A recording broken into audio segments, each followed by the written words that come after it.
SOS, SOS, SOS, Australia, England, Canada, New Zealand.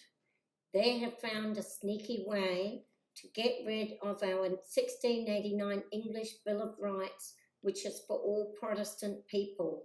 It protects us from some of the decapitation laws of the Jewish religion, the Islamic religion, and some of the overpowering laws of the Catholic religion and many religions. The Protestant Bill of Rights gives us a certain set of freedoms, one of the most important being our right to bear arms, our right to free speech, and our right to no cruel and unusual punishment. The 1689 Bill of Rights is the only Bill of Rights of all the Bill of Rights that doesn't have an exception clause. And the bill is to the Majesty the Queen, our Majesty the Queen.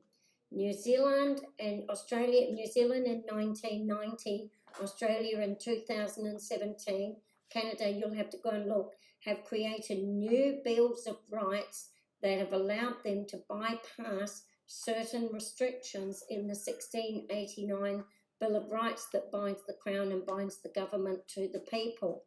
Now, I'm just going to show you in a series of videos how they are managing to go through our Indigenous people to bypass restrictions and the chains of the 1689 Bill of Rights. They have been chained for 400 years. And in the next couple of videos, I'm going to show you how they're bypassing laws that have stood the test of time so that they can incorporate the United Nations to govern over all of our Anglo countries, and we will have no power. SOS, SOS. Go and look at your Bills of Rights and see what they say.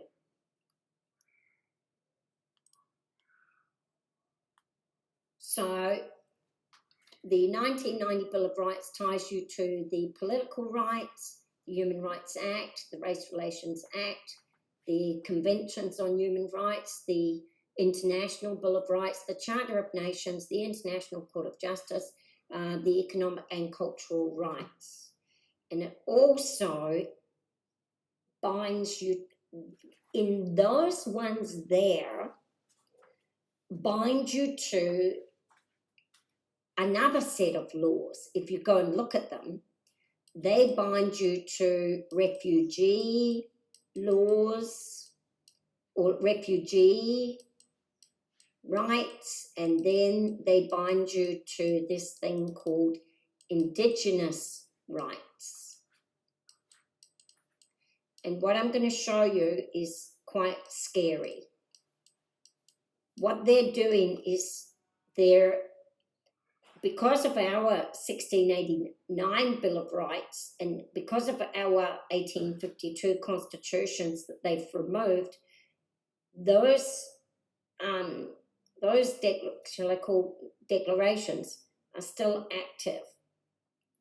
But what they've done is found this sneaky way to bypass those rights through what they call as the Indigenous people. What they've done is tagged on all of these onto our non-Anglo people so that they are able to work to bypass laws that they wouldn't have been able to bypass in another legal sense. And one of those was the Act of the 1701, that foreigners couldn't govern us. And then I'm just going to show you how what they're doing is they're putting all of us Anglo people under the Indigenous people through all of their laws that they're writing for themselves, and they are binding us to those laws and basically putting Anglo people into slavery to them.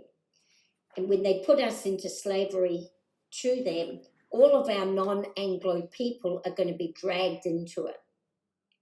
So what they're doing is writing all these thousands and thousands of laws that they're saying are separate laws specifically for the Indigenous people. And what they've done is they call them the Indigenous family, and the people that are the overseers of this Indigenous family is the United Nations. And what they want is they want all of our Anglo countries, lands, resources, water, farmlands, put under the control of the Indigenous people, or under the control of our non-Anglo people. And then by that is how all of the Anglo people will have no control of their resources, and the United Nations, being the mother and father of the non-Anglo people, will be in control of all those resources.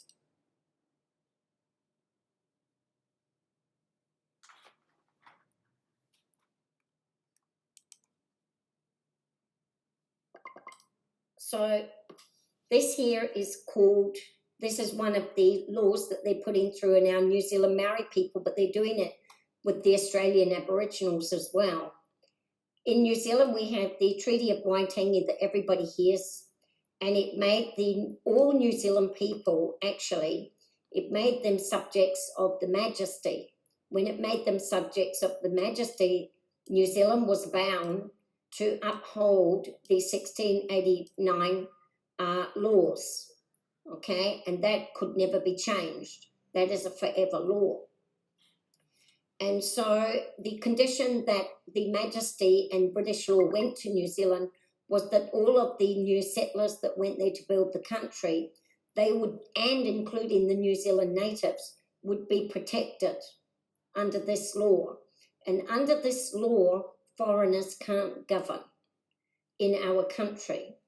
So to skirt around that and have the United Nations institute all of their laws and be in control of our Anglo countries, they rewrote the Treaty of Waitangi by Hugh Cafaro in between 1974 and 1986. They called this the tiriti.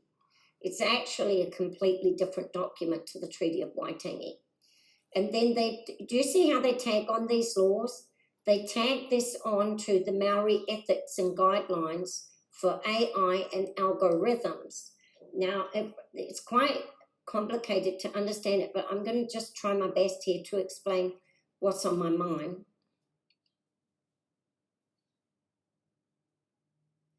So the author of this is Karaitiana Taiuru, and he, in this, what he's done is, I would have to show you what he's done, but let's just recognize that he wrote this in 2020, but actually this is being written in the Health Act, the Education Act. Whenever they're saying we're going to have these New Zealand Maori laws, it's going to be separate from our laws, and our laws that are bound by British law under the Treaty of Waitangi is bound by British law, okay, which has many restrictions on governments and on everybody. But this treaty is not bound by British law. It's separate. And they can basically make any laws that they want under it. So it is it's a way of sidestepping law. It's sneaky, really. So under this treaty, there are no restrictions. And why are you out that you're saying to yourself, why are the laws being changed every 5 minutes? How can they just, one day they have this law, and then when you protest against it, the next day they can change it? How are they able to do that? It's because they're using this here. And this is not bound to British law. Now, under the Treaty of Waitangi, originally, if they wanted to change of law, it had to go to the Governor-General. And then after it went to the Governor-General to change a law, it had to go to the British Parliament. And then after it went to the British Parliament, it then had to go to the bill, to the Majesty, and the Majesty would check if our bill was being paid. And if our bill was being paid, that's our Bill of Rights. If the bill was being paid, then she would sign it and send it back to Parliament. And then Parliament would send it back to the Governor-General. The Governor-General would then send it to the Parliament, and then the Parliament would institute that law. So it would take up to 2 years to pass a law. And that's why our laws were solid. But nowadays, through the tiriti o Waitangi, they call it, it has bypassed all of that. And since they have removed the 1852 Constitution, they don't have to answer to anyone. Got no bra on, so I better not show my boobies. But they are unaccountable to anybody under this. However, here's the sticker. Under this here, there are many international agreements that they can't sign to, because this here is not bound by a parliamentary government. And so they can't use it for many international agreements. So when they want to do certain international agreements, they flip on over here and they use this here and this kind of thing. But when they want to change agreements within New Zealand and within the United Nations, Indigenous rights and all of that crap, all of those well, first of all, I'll tell you, all of those United Nations bypass this checking system. They can bypass the people, they bypass everything. So they can't do it. The United Nations cannot function in New Zealand with this Treaty of Waitangi, because the Treaty of Waitangi requires a system of governance. So what the United Nations is doing is going through here so that they can pass all their laws. Now, you might think, and this is why that the United Nations, you're often saying that the Indigenous family, which includes your Australian non-Anglo people, your Canadian non-Anglo people, your American non-Anglo people, they want them to follow the Maori. And why do they want them to follow the Maori? Because the Maori have actually got this document here that is an unlimited power of governance to do anything they like. And then what they're trying to do is get the Anglo people under here. That's what they're trying to do. So I'll try and show you. So I better go quickly here. If you